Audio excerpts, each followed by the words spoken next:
Hello po, magandang umaga. So today guys, we're here again in our kubo and nandito na kami ngayon guys dahil magsa-start na magpanda yung mga worker natin. Andito na kasi yung mga worker natin. Andito si Kuya Junjon, yung father ni Kuya Junjon and yung tito ko.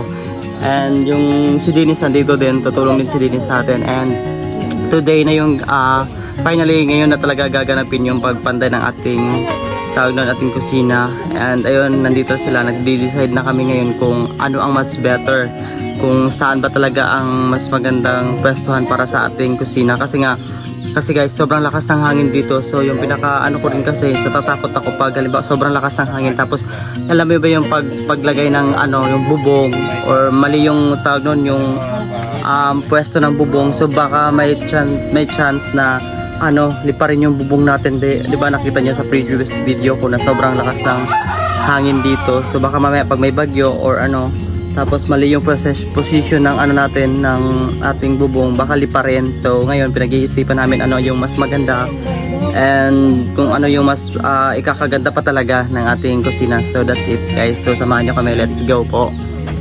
So, di ba napag-usapan natin before guys na yung talaga dapat is here, dapat yung kusina natin. Eh kung dito natin ilalagay yung kusina guys, madadamage tong langka. So that's why hindi ko talaga siya pinili na dito talaga natin ilagay yung kusina natin. Kasi ang gagawin daw nila pag dito natin ilalagay, baka maputol daw to. Puputulin kasi nga sagabal siya sa yero pag maglagay na tayo ng yero like this guys. So di ba pag ituloy-tuloy natin to papunta doon, yung yero ko parang 5 piraso. So aabot siya doon to, may posibilidad na matanggal siya. So yung decision nila is much better daw dito banda. And pag dyan kasi banda guys, medyo paumbok yung lupa kaysa dito.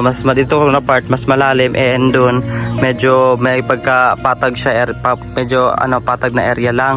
So mas madali lang siyang gawin and para hindi rin madamage tong ating langka. So ang suggestion ko kasi talaga guys, ayoko ipatanggal tong langka kasi nga sa susunod kasi guys is maganda to pag halimbawa namunga, and then pag halimbawa lumaki pa siya, siyempre magiging tawag doon, hindi na sobrang init, protection din to sa init yung langka. So yung decision is doon talaga yung pinaka magandang position. Pero di ba mayroon din naman dito na side, pero dito kasi na side is lalagyan ko kasi to ng manok sa taas nito. So that's why hindi siya pwede dito na side. And ayun, dito na lang talaga yung napag-decision na ng lahat. Ayan.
So ayan guys, update.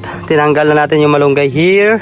Tapos yung ibang branches ng langka, tinanggal na rin namin. So ayan, magsa-start na sila. Nakatayo na sila ng mga haligi dyan, yung pundasyon. So magsa-start na kaming gumawa ng ating lamisa. Lamisa, kusina. Ayan.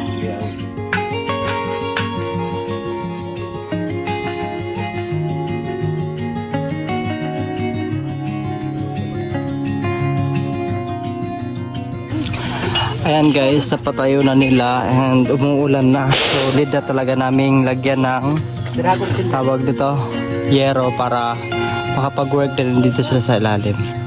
Ayan, medyo mabilis na yung pagkagawa sa ating guys, palit na kusina kasi napatayo na to nila, and yung kulang na to yero na lang. Tapos dito na sa baba sila mamaya. And guys, sinulan na kami and di pa namin natapos kasi nga sobrang lakas na ng ulan, and dito na lang sila nag-focus kasi gagawa na tayo ng lamesa here. And ayan, sa wakas tumulan na din. So yung mga tanim talagang goods to para sa mga taong may nagtanim at saka need talaga ng ulan. Ayan.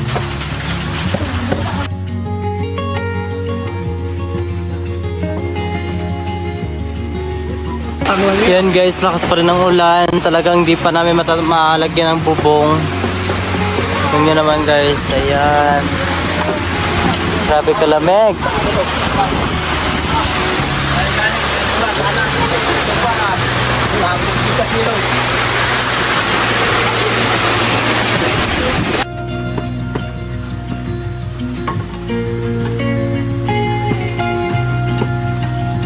Yan guys, sobrang sama ng panahon ngayon. And ayan, so parang hanggang dito lang muna yung paggawa namin ng kusina kasi nga pag nagpatuloy pa kasi yung pag-ulan guys is baka kasi bumaha yung ilog and hindi kami makatawid.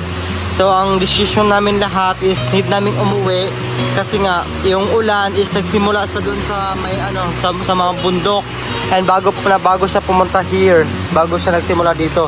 So may posibilidad talaga guys na bumaha ng malakas. So ang decision namin lahat is uuwi na lang muna kami.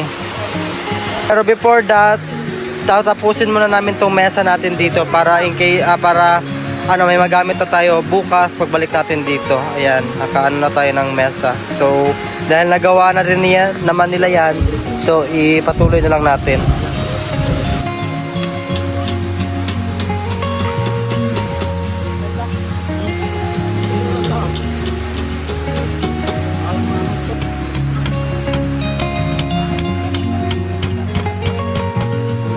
So yan guys, nakakabit na yung kabilang paa. So mamaya na lang yung kabilang paa.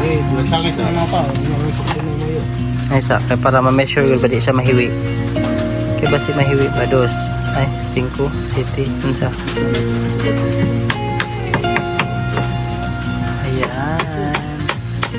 Ayan guys, tapos na yung mesa nating maliit. Wow, ang cute. Whee! Ganoon ko na ba nakiyak pa. Order na kayo guys.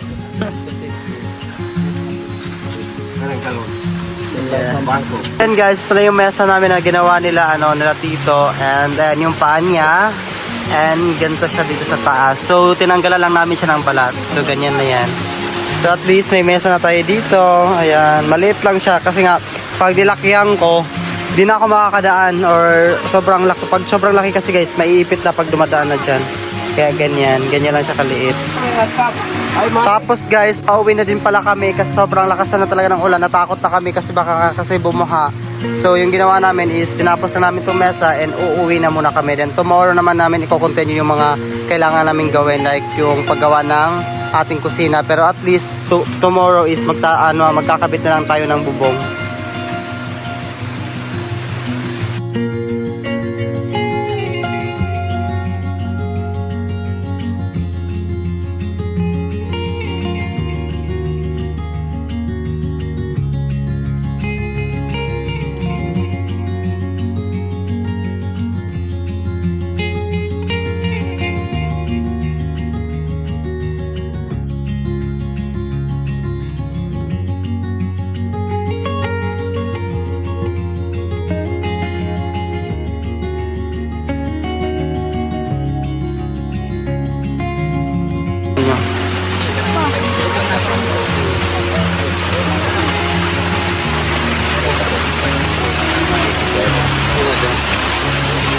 Yan guys, pauwi na kami and ayun talagang yung nagawa namin ngayon is unti lang yung trabaho na nagawa dahil sobrang lakas ng ulan. And tomorrow ulit balik tayo dito. This is the part 4 ng ating update sa ating pagpagawa ng ating kusina. And ayun guys, dito na magtatapos yung vlog ko at maraming salamat sa inyo lahat. Bye bye!